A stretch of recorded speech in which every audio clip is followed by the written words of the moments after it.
This news program is proudly brought to you by Smart Start Breakfast Biscuits and Now Biscuits.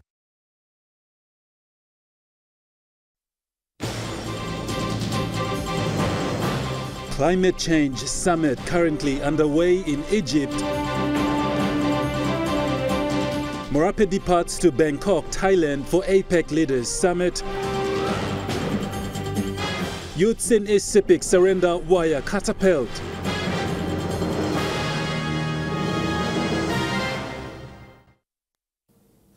Good evening, this is National EMTV News. I'm Godwin Eki. Thank you for joining us. Climate Change Summit is currently underway in Egypt, where world leaders and activists have come together to discuss some of the ways they can deal with the issue of climate change. Climate change activists around the world are using this event, COP27, as a venue to protest against the use of fossil fuel as it produced too much of gas emission, which contributed to climate change. During the discussions, activists also had this to say about climate change. Protesting here for the use of fossil fuel to produce energy in Pakistan and also in Asia. We are here to protest production of electricity by coal, oil and gas, and we are demanding that they should stop using of fossil fuel, and we are also demanding cancel the Pakistan debt and also pay reparations, and reparations should be used for the compensation and rehabilitation of the flood victims. We're protesting today because big industries, big corporations and government leaders, like today, for example, Joe Biden is landing and he's part of one of the biggest industries, one of the biggest countries of polluters.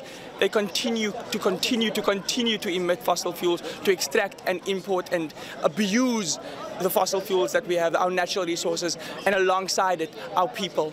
My message to the world leaders is to stop investing dirty energies in Africa. Africa is not a dumpster.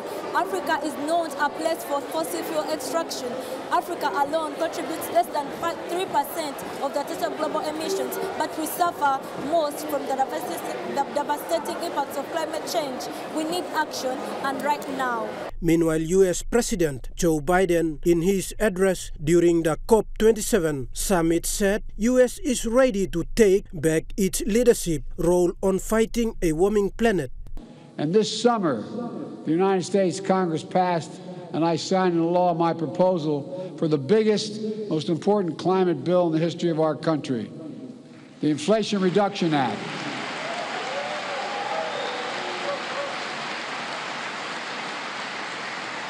It includes less than I asked for, but a significant amount, $368 billion to support clean electricity,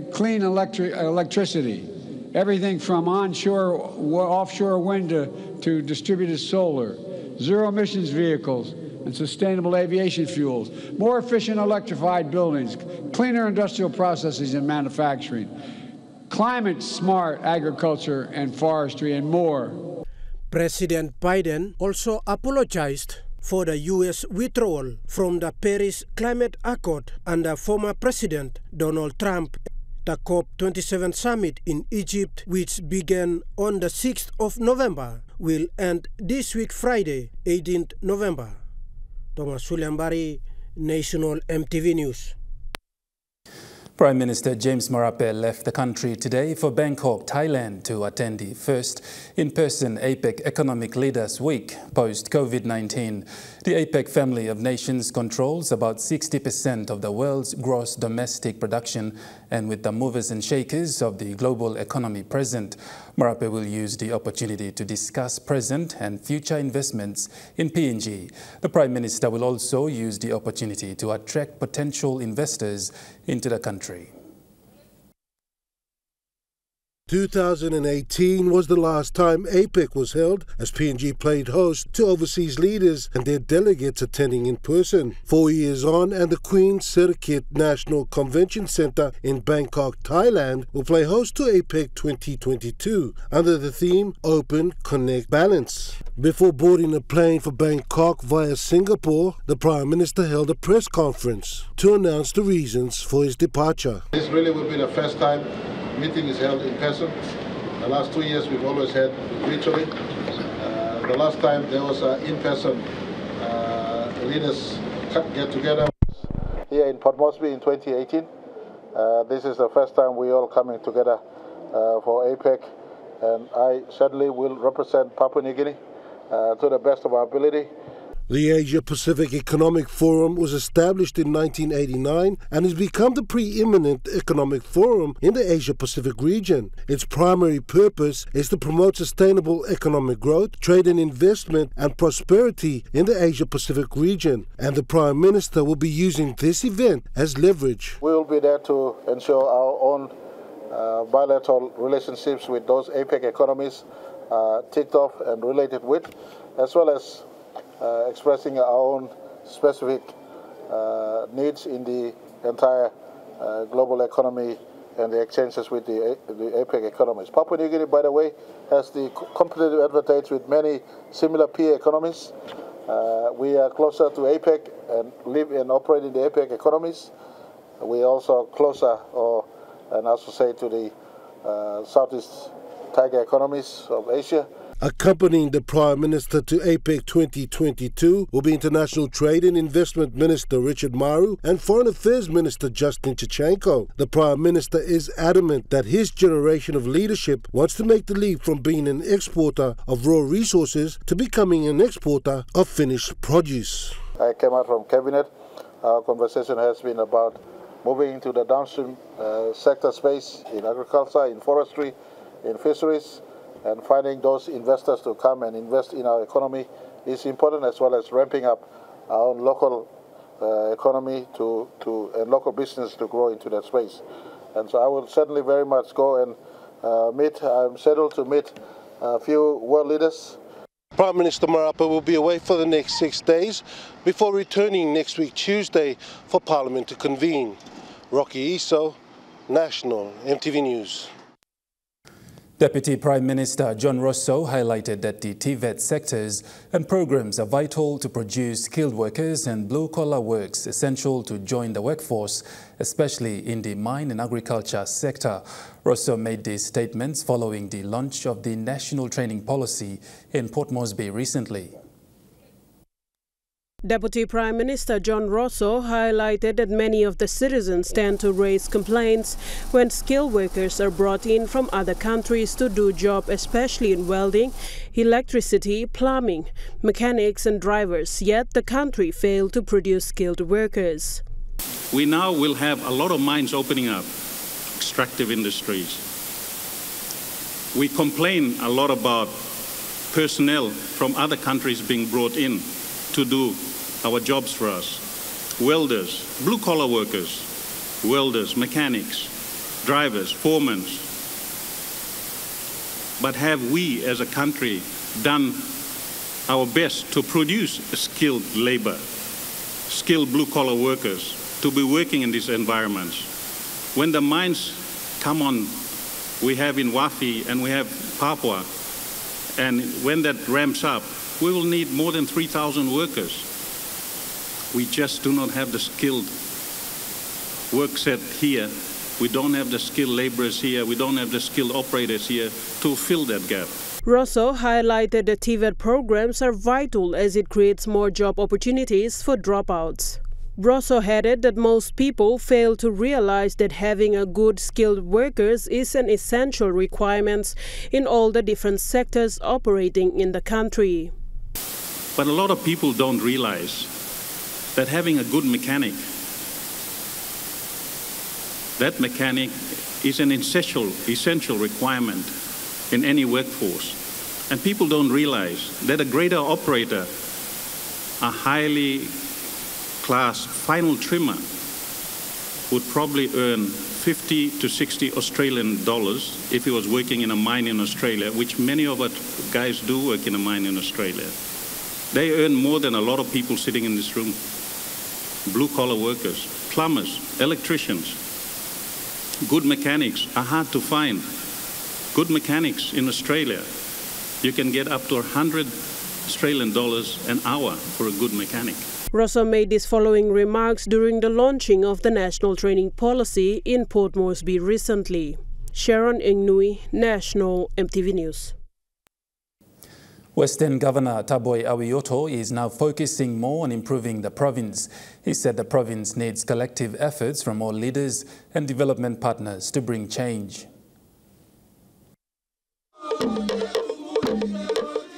Speaking at the 10th Provincial Development Forum held at Daru Island in South Fly District last week, Governor Yoto said teamwork and proper coordination from all leaders within 4 districts need to be maintained so that development plans can be achieved in the future. He said the 5-year development plan from 2023 to 2027 include Daru Road ceiling, upgrading of Kionga District Hospital, health facility in Balimo, including health centers in Middle Fly and Daru, increasing agricultural activities like vanilla, rice farming, cocoa, rubber and others. Governor Yoto said the Fly River provincial government is focusing on development and has extended its invitation to other interested development partners who wish to help develop the province.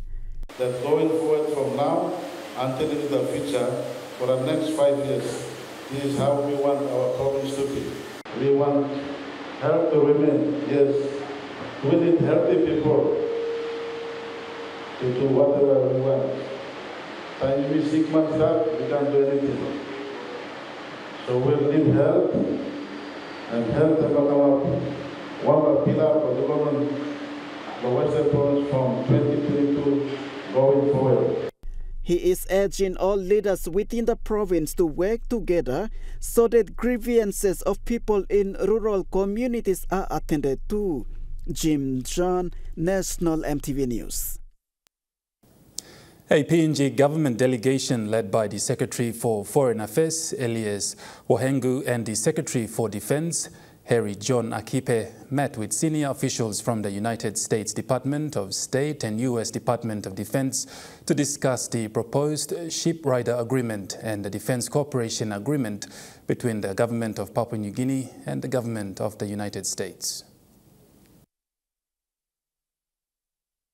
The talks were convened at the APEC House in Port Moresby on the 10th and 11th of November 2022. The Ship Rider Agreement will authorize PNG law enforcement officers and civilians to ride on the U.S. Coast Guard ships to help patrol PNG's exclusive economic zone and monitor the waters and exchange information.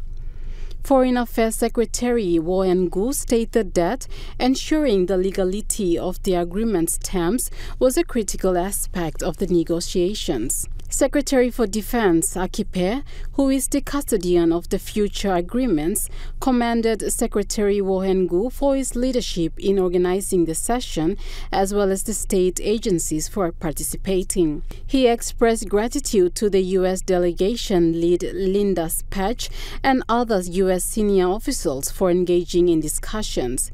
The Ship Rider Agreement is anticipated to be finalized next month, followed by the Defense Cooperation Agreement early next year. The DCA will establish a modern legal framework designed to facilitate closer defense cooperation between Papua New Guinea and the United States. These agreements will pave way to have real-time intelligence outside PNG's archipelagic waters, which has been a challenge. It will also help establish a joint command and planning structure for PNG and allow national agencies to prepare its personnel and maximize its participation in these arrangements. Cynthia Maku, National EMTV News. National EMTV News continues after the break. Stay with us.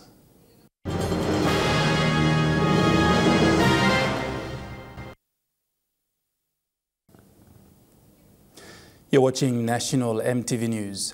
Prime Minister James Marape has stated that his heart bleeds for the evictions that are taking place in Port Moresby. While the government is looking at ways of unbundling land, Marape states that the government cannot do much for those areas that have a court order or where people have settled. The Prime Minister made the comments before jumping on a plane for Bangkok, Thailand, via Singapore to attend APEC 2022. My heart bleeds for those who are being evicted. I'm standing beside the Lands Minister. We're having a substantial allocation in next year's program. You know, I've issued out advice to all our people. Don't settle on land that is not yours. We're trying our absolute best to stop further evictions, but I can control when someone runs to court and has a court order that is live, then those court orders get implemented. The reason why Western Province is still struggling for development is due to lack of leadership. The province has the potential to see changes if these issues are solved at all levels within the province. Lack of proper reporting and management system, misuse of development funds, resources and incompetent in workforce has been affecting the progress of the province. These issues were discussed during the 3rd Provincial Development Forum held in Daru last week. Member for Middle Fly, Maso Hewabi, said his people need road services for easy access to nearest town and it is now time for change. Hence, ongoing issues needs to be addressed. We have to change now. Let's be honest and serve our people.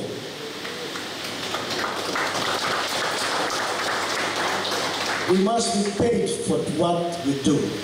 He added that his district is always in need of vital services like health, education, banking services. Therefore, District Services Improvement Program or DSIP funds must be used wisely to serve the people. Newly elected member for Delta Fly, Agena Gamai raised concerns that Balimo Airport needs to be upgraded as to allow these 8 aircraft services to and from into the district for his people for safe travels to various destinations. We are struggling with small aircrafts like MAF and those are 9-seater aircrafts, and that's not enough to cater for the number of people that we have. As it stands, there's a need for proper market facility in Daru for locals to use. And in North Fly, local MP James Donald is working closely with the provincial government to ensure his people are saved. Some areas of service delivery include education and health. Leaders of all 4 districts have urged public servants to work in transparent manner for change. Jim John, National EMTV News. The East Sepik provincial government has made various discussions regarding the tackling of hike of lawlessness in the province. During the recent Provincial Executive Council meeting in Wewak, Governor Alan Bird during the meeting spoke on ways to support the cause, which is a threat to the communities. Following the recent Provincial Executive Council meeting by the East Sepik provincial heads, this has seen the undertaking of a serious stance made by the provincial government to address the misuse of fishing rubber in production of deadly assault weapons like the wire catapult, among others. Governor Alan Bird said the Provincial Executive Council has resolved to hire a lawyer to advise them on possible amendments to the Criminal Code Act. In the event should anyone be found guilty, whether from making, carrying or using wire catapult, will be given minimal sentence of 10 years. Governor Bird also added that he will take a private member's bill to the Parliament backed by the East Sepik provincial government.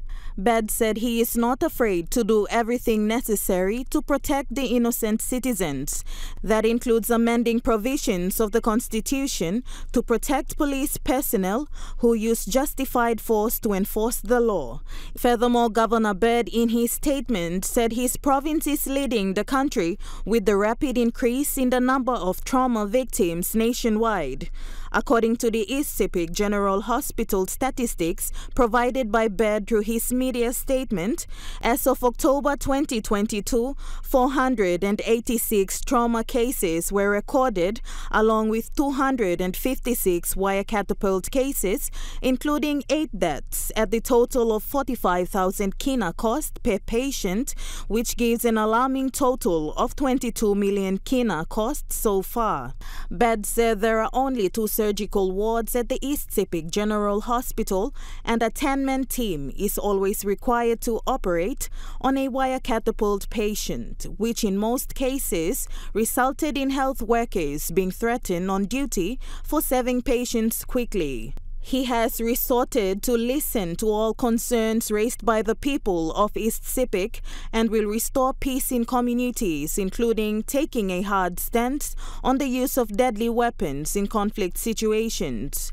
His concerned priority area is law and order issues affecting the province and is planning on ramping up their efforts in partnership with the national government next year. Grace Papiali, National EMTV News. Following an undertaking of a massive event called the Ban the Wire Catapult movement, youths from LLG surrounding Wewak town in the East Sepik province took their stands in surrendering the famous weapon commonly used in the province, wire catapult. That weapon was believed to be the main cause of massive outrage of law and order issue in the province. For the first time, a step for change was done recently. Wire catapult is believed to be a dangerous homemade weapon that is the cause of many law and order problems in the East Sepik province. It is initially used by locals for fishing purposes, but it turned out otherwise for some, especially reported to be youths from the distinguished communities. There were several outbursts of law and order issues in regard to the use of wire catapult being used as a weapon to attack other people. Steps to tackle this lawlessness brought a change for the communities in Wewak. Following an initiation of the Ban the Wire Catapult movement led by the formation of various committee groups. Young leaders have been actively involved in rounding up youths to voluntarily surrender their homemade weapons as part of the Ban the Wire Catapult movement in the province. At the heart of Wewak town, youths from Many Beach at Ward 15 of Wewak Urban LLG were the first group to openly surrender their homemade guns, homebrew cylinders and wire catapults as a show of respect and cooperation to the movement, with hopes of helping to minimize crime rates in their respective wards.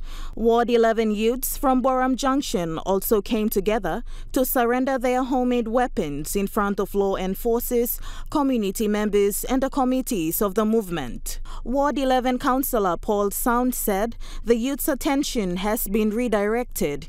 Therefore, the provincial government must ensure pathways and avenues are created to keep the youths engaged in and away from those criminal activities that they were so accustomed to. Recently, youths from Nuigo settlement surrendered their weapons as other areas in the Wewak Urban LLG are likely to do the same. Grace Papiali, National EMTV News. The people of wards 22 and 23 of Paup village in Aitape, Sundown province, welcomed the Coconut Industries Corporation programs into their villages with a warm reception. A team of 2 KIK officers, 2 local coconut growers from Aitape and 2 Highlands Agriculture Technical Institute students doing practical with KIK made the 5 hours drive from Wewak to Aitape by road. Industry Corporation Extension Officer for East and West Sepik, Alan Wawa, introduced the KIK programs to the people of Paup village in Aitape for the first time. He said he is happy the people of West Sepik have reached out to him to work with them in reviving copra production in the area. Wawa said the extension of KIC programs into West Sepik was triggered by expression of interest from 50 cluster groups from Aitapere West Coast who wants to access the programs rolled out by KIC in East Sepik to help them revive and improve the quality of white copra production in their districts. Representatives from all 50 groups along with village members welcome the program with keen interest and are looking forward to working closely with KIC in implementing their programs throughout Aitapere district. Paup village spokesperson Tony Sabao said improving their copra quality and increasing production to generate income is what they want, and they are thankful that KIC heard their call and went to visit them for awareness to roll out the programs. Paup Village Court Magistrate Peter Asawo challenged KIC to turn their programs into long-term projects that will benefit the whole of West Sepik and not just the people of Paup. Coconut Industry Corporation's national program includes replanting and new planting of coconut and VCO production for SME purposes. Cynthia Maku, National EMTV News. And now looking at the Nest Fund market report, the Kina opened unchanged at 0.2840 in the interbank market this morning. At Bank South Pacific, your Kina was buying $0.2765 US dollars, 0.4109 Australian dollars, 0.4524 New Zealand dollars, 38.23 Japanese yen. Looking at commodity prices at New York closed, gold is trading higher, coffee closed higher, cocoa closed lower, copra closed lower, palm oil closed lower, crude oil is trading higher. Copper closed higher. On the stock market, the Dow Jones closed higher, the ASX 200 is trading higher, the All Ordinaries is trading higher.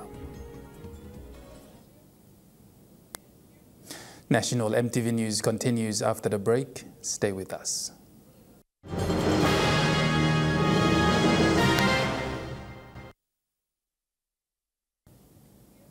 Welcome back to National EMTV News. Schools operating around the country with good piece of land are encouraged to do food production as a way of relief from this economic burden.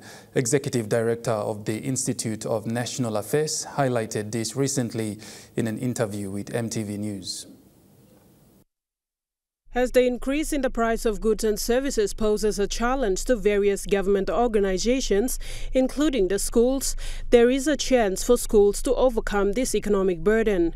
Executive Director for Institute of National Affairs, Paul Barker, highlighted that most of the schools around the country have good pieces of land that can focus on producing food crops beneficial to the students. Schools around the country, some have got land, some have very little land.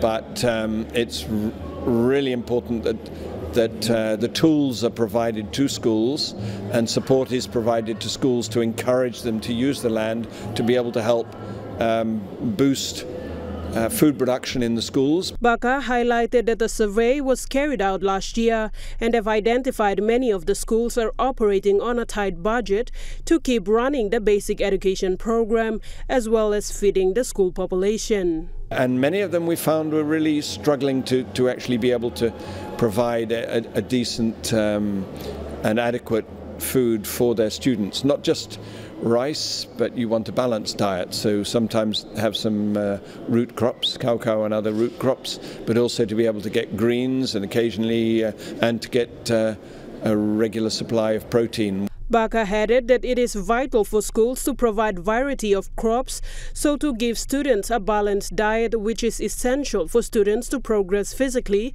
and mentally. If you're expecting children to be able to develop, whether they're in school or whether they're at home, and to be able to develop physically but also mentally, they need to have good diets, good balanced diet, obviously energy foods, but also other nutrients. Baka highlighted that it is vital for schools to consider these options at this time of economic burden. Sharon Engnui, National EMTV News. Central's Tiare Vavine will be contesting in the 12th Miss Pacific Islands pageant coming in December.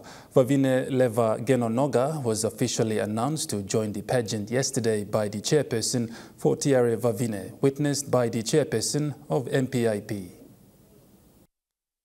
Chairperson for Tiare Vavine, Jelena Uraru, was proud to announce that the Central Province Tiare Vavine will be contesting in this year's Miss Pacific Island pageant.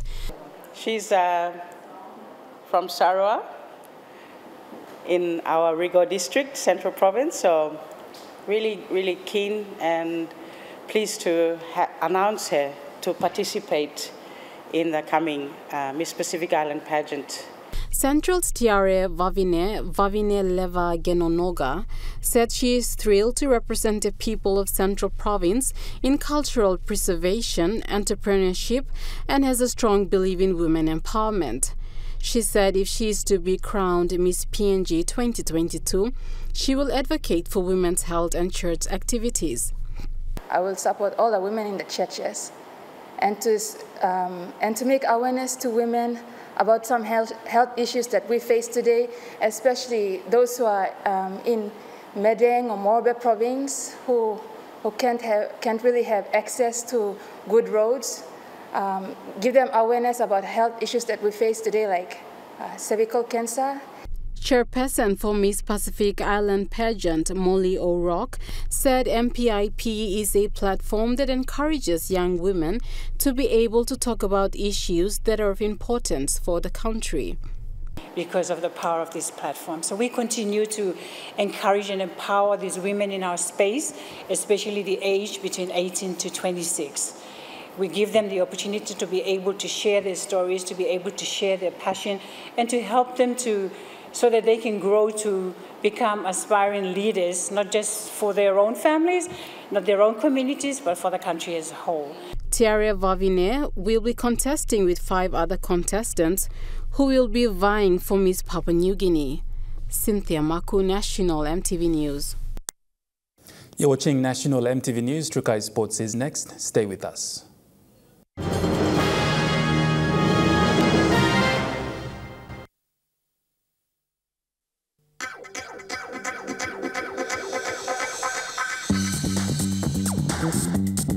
Trukai Sports.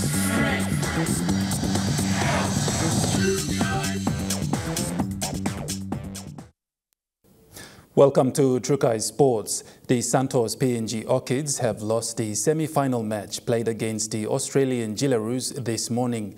Jillaroos are now through to the finals with a dominating 82-0 defeat over the Orchids as PNG bows out in their Women's World Cup campaign.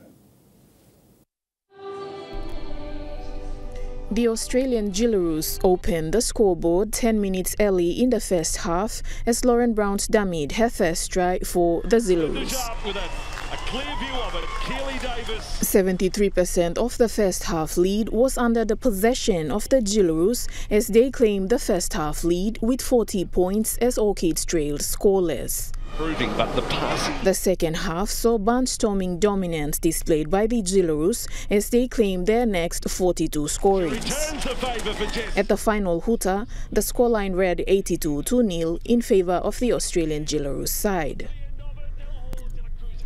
A Facebook post on the Santos PNG Orchids page read, "The Orchids' 82-0 loss to Australia this morning in the semi-finals was not a performance anticipated by the Orchids coaching team."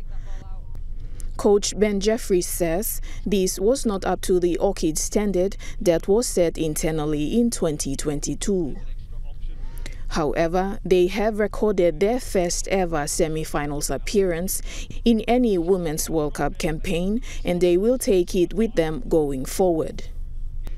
The Jillaroos, on the other hand, will now chase their third World Cup title in the final, which is scheduled for next week, where they will face off against New Zealand at the Old Trafford Stadium.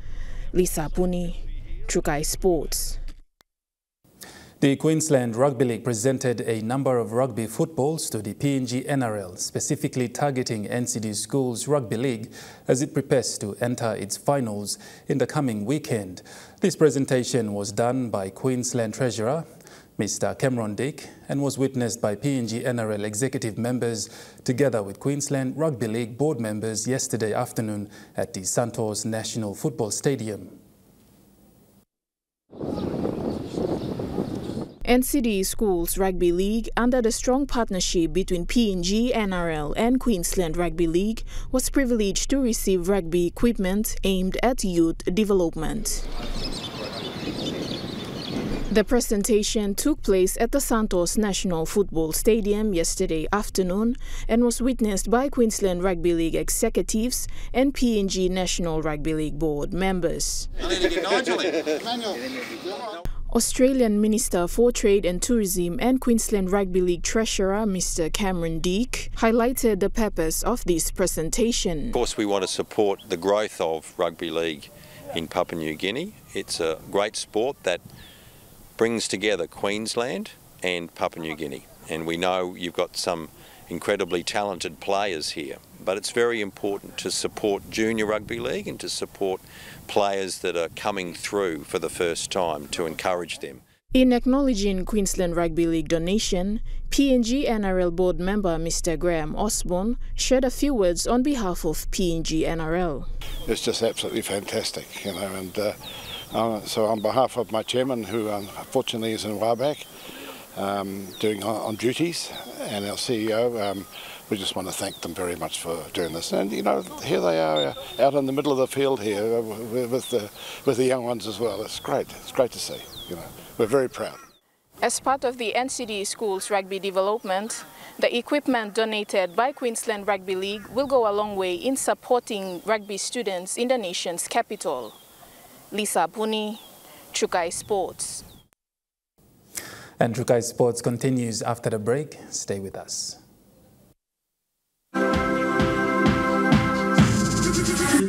Trukai Sports. You're watching Trukai Sports. Tasmania is looming as a key battleground in the race of the Hawthorn presidency, with the state's 8,000 members set to play a major role in shaping the future of the AFL club. Two men are facing off to be Hawthorn's next president, and they want Tasmania's support.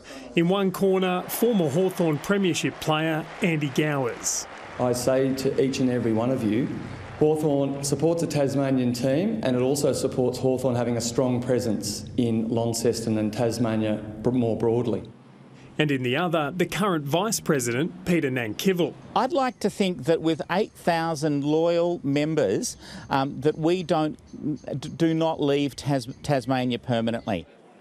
Each of those 8,000 Tasmanian members gets a vote on the next president. I don't take the membership of any Tasmanian Hawthorn supporter for granted at all, and I'm looking for them to experience the best value they can.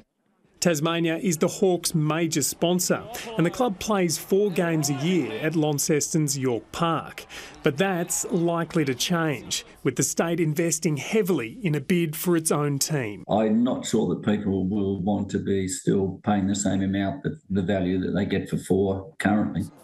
However, Peter Nankival says the clubs can coexist on the island. I think what you've got there pretty early in the piece is an instant rivalry round. There could be a way of satisfying both Hawks fans and easing some north-south tensions. It's predicted most home games for a new Tasmanian team would be played here in Hobart at a new purpose-built stadium. But both presidential candidates have suggested the idea Hawthorn could play 2 home games a year in Launceston against Tasmania. That ends Trukai Sports. The Money Plus weather report for the next 24 hours is next. Stay with us. Trukai Sports.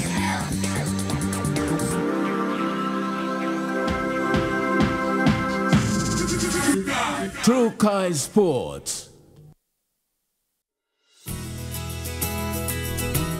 This weather update is proudly brought to you by Money Plus. With you always.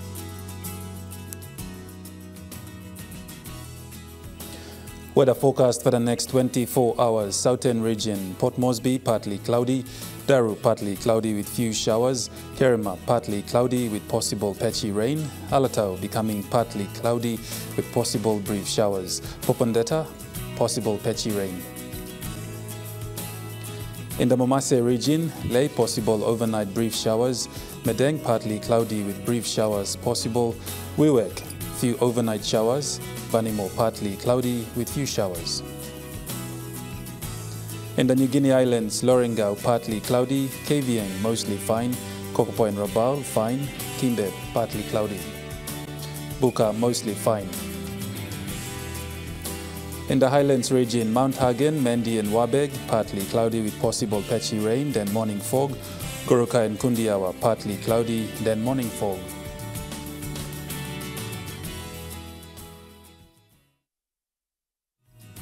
The weather update was proudly brought to you by MoneyPlus, with you always.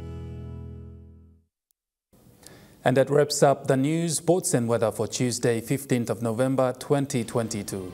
From all of us here, pleasant viewing. Bye for now.